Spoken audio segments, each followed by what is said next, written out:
bass notes for the intro bass line, the signature bass line for Brickhouse. And basically you're going to start with an A. You can use the 5th string or 6th string 5th fret, or I'm sorry, the low E string 5th fret, or your open A string. I'm just going to call the strings by their names. But anyway, you got your A string, and then you have your C, D, and then you have your G, G sharp, and A. So put together, that's your first phrase. Put it together, you got. Okay. Now these are kind of slowed down a little bit from, right?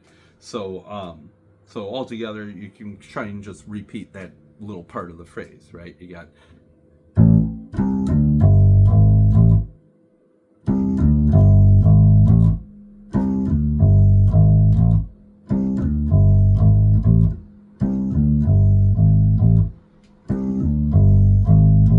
Okay. After you get used to that, you can start on the second phrase, which is going to be up here on the D string. You have your G, and hammer onto the A.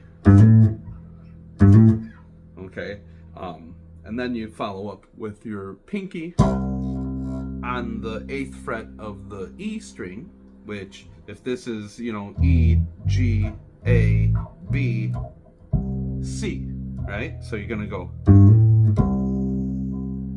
and then that's not even the end of the phrase. You want to end the phrase when you come back to the D here on the A string, 5th fret. So you got, or, okay, okay, and then your third phrase is very similar. It's just, it starts on the A string, 5th fret, on the D here, instead of the G. Still follow up with that C and come back, resolve on the A. Okay, so altogether the two phrases, or just one phrase, or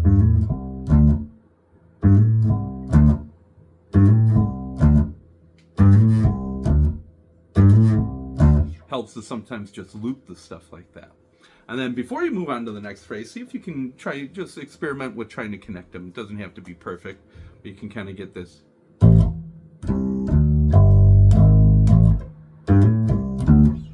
Right? Okay? And then after that, try and connect the third phrase. So, first phrase, second phrase, third phrase. Okay? So again, the fourth phrase is going to be,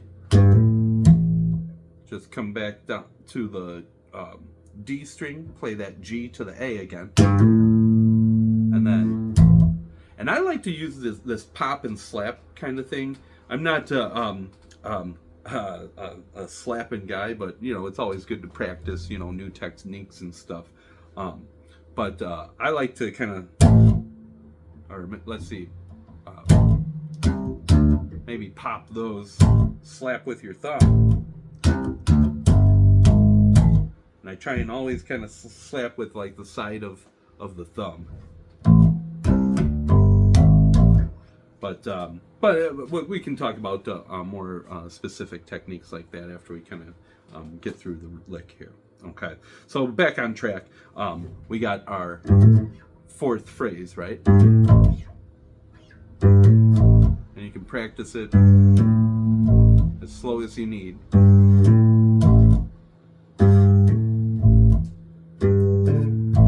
Okay, you always want to just alternate between your index and middle. But right now we're just focusing on the notes. Okay, so first phrase again. Second phrase, third phrase, fourth phrase. Okay, so we want to try and put them all together in just an even beat of 1, 2, 3, 4. 1. So it's a.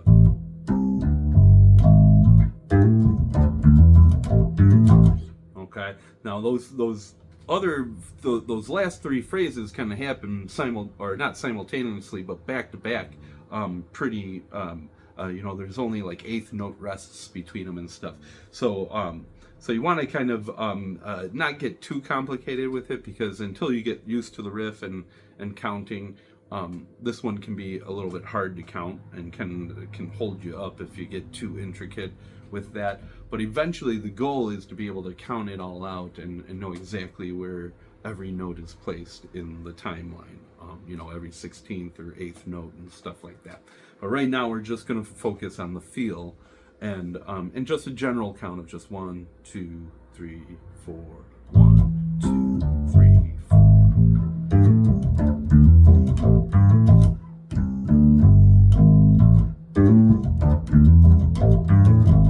If you want to slow it down more.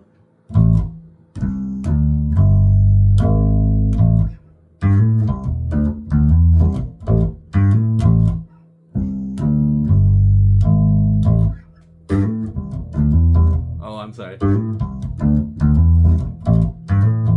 Okay, so you might even want to practice those last three phrases together, because it's almost like the first part of that first phrase is kind of easy compared to the rest of them, at least where it's placed in the timeline.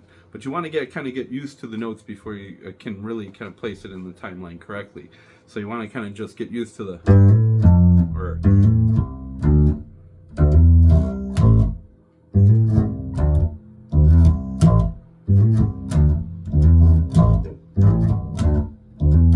And then maybe even add in that third phrase too.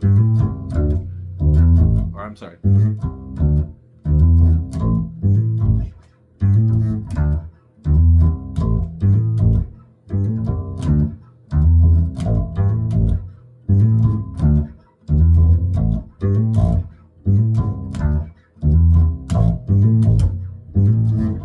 You can kind of make an exercise out of these little parts.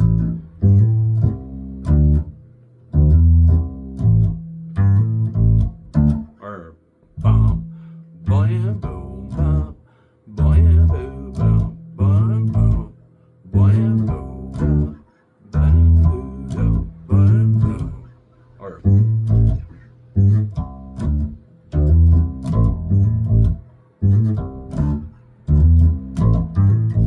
and especially that third phrase comes in a little bit sooner than the rest of them. Here you got, and then there's a eighth note rest, and then you have a, right? Between this and this, I think it's only a 16th note rest. Okay, so it might be the same thing. Maybe it's just maybe it's just not as long as a phrase. Maybe that's why it sounds quicker. But again, see if you can kind of break it up into those 4 separate phrases and get those basic things down, and then you can learn the scale and learn how to kind of variate the lines and stuff, so you're not playing the same lick every time.